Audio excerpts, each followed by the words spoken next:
read the biography of Luis Buñuel and he explained that when they did Chien Andalou with Dali, they wrote all the idea on a piece of paper, and each time the idea would make sense to them and they could explain it, they would take it and throw it to the garbage. And I think it's the absolute opposite way of the way you work in the US. Even with people who are highly creative, you had to intellectualize your idea. I didn't want to work like that. I wanted to not question the dream. Working in the Hollywood dream factory can't be easy for a real dreamer like Gondry. I really did want to ask him about that, but I couldn't stop thinking about... I wanted to ask you, do you like strawberries? It was okay. I felt that Michel understood. After all, he knows all about lucid dreaming. Lucid dreaming is when you are aware of what that you're dreaming, so you can enjoy your dream in a different way. When you can really enjoy it and try to do things because you know there's no consequences. You know you're not in the physical world. The only thing you have to play with is like if you push it too far, you're gonna wake up.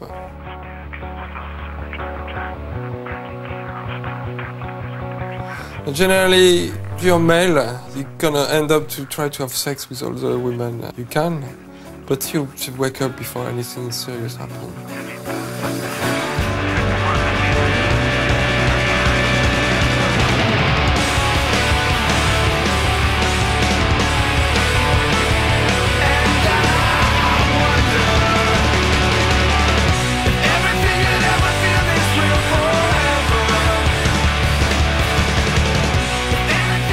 This resource that you have of your unconscious mind, you use as fuel for your work and for your life in a way that is sort of like the two sit side by side. Yeah, I mean, it's really true. I feel I own my dreams, and obviously everyone does.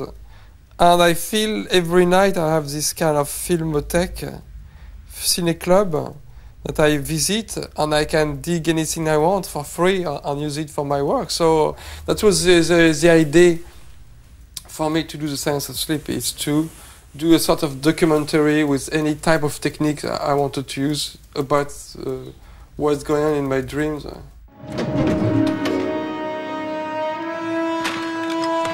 When you see dream sequence in movies and they are using a lot of CGI, it's hard to feel this honesty that you need to trust the director that is taking you in a place that's real. So I would rather use some more minimalist techniques, even though you don't necessarily dream with cardboard.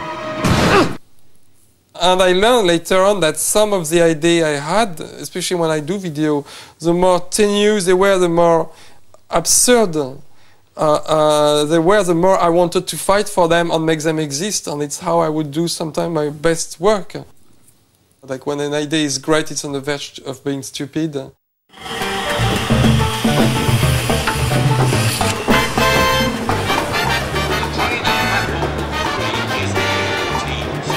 And then, I was back in London, with the taste of strawberries still on my lips. I felt as if I'd brought something of the spirit of surrealism back with me from Paris.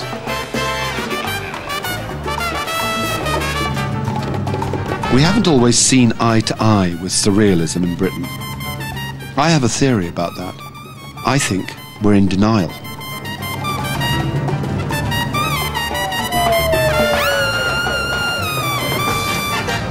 In 1936, the phantom of surrealism appeared in Trafalgar Square with a mask of flowers and a pork chop in her hand to announce the opening of the first official surrealist exhibition.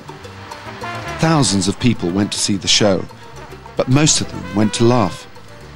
There's something about our native skepticism and rationality that makes the world of dreams seem suspect. And besides, we've never felt comfortable about joining a club started by the French. Surrealism does find its place here. It's just that it comes out in unexpected places. Comedy, for example. The Goons, Monty Python, Eddie Izzard. All of them surrealists, to their fingernails, just like George. And what about all those fag ads from the 70s and 80s? Surrealism can seriously damage your health. Then I was with the hat maker, Stephen Jones, and he was putting more ideas into my head. Here was another example of native British surrealism. From Ladies' Day at Ascot to the Trooping of the Colour, we've never been exactly shy about wearing our hearts on our heads. And who, after all, invented the bowler hat? The most surreal hat on the hat stand.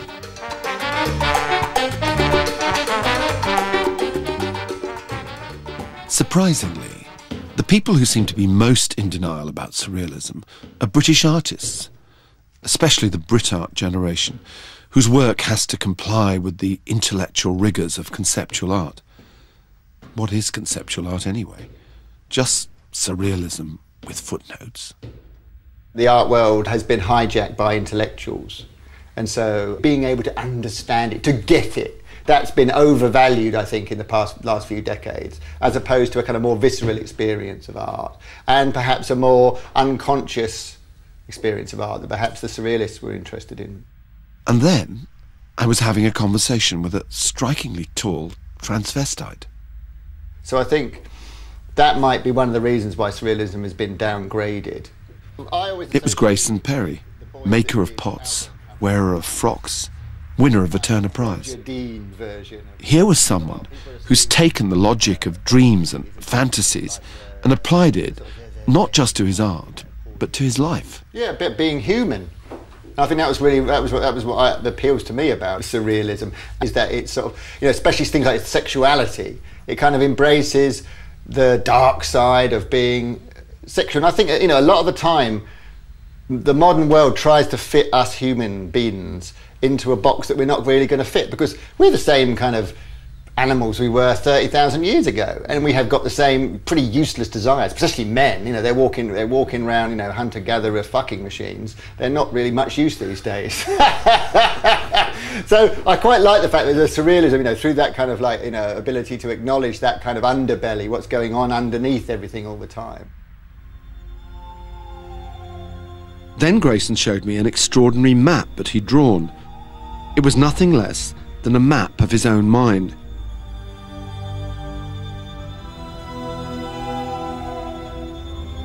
It's a kind of slice through my brain, and on this map are all of my prejudices and fears and desires and vanities, you know, and all those things. And here's Mum and Dad. Yes, they're kind of dark rivers, aren't they? Yeah. And they're near anger. Yes. Yeah, and sex, so they kind of feed it. So that's quite, and that's just off the great forest of fear. So it's yeah, they're all the uns there. All the uns, I like unknown, those. Unforgiven, unspoken, undisturbed, undisclosed, And unwanted. Yeah. All unwanted. Yeah. After a long journey, it felt like I was back on Sigmund Freud's couch, where it all began. And it's got psychotherapy here. Here's the town of psychotherapy, and it's like the little